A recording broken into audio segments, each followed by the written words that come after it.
So this class is called Electric Vehicles and EVSE, Electric Vehicle Service Equipment. So it is everything to do with battery electric vehicles, range extending electric vehicles, hybrid vehicle technology. It came to be largely in part from a grant we received from the Illinois Community College Board.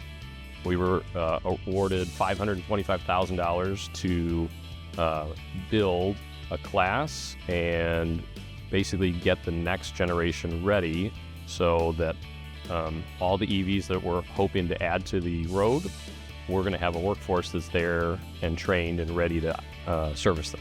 They're walking into the field with credentials that some of their peers that have been working in the field aren't going to have. So it gives them a good advantage when they're trying to get hired. In this program is kind of the ever-growing world into electric and hybrid vehicles.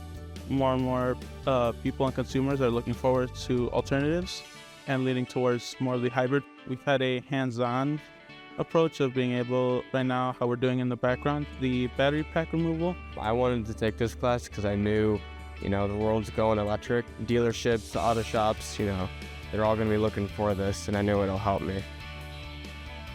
A big part of the grant we wrote was scholarship opportunities so that the cost of the class was paid for in full. They get high voltage class 0 linesman gloves that are required to do the simplest tasks on a battery electric vehicle. There are savings of about $250 that the student then is able to enter the workforce with this equipment in hand. We're going to try to continue to build on the equipment and the tools and the infrastructure that this grant has allowed us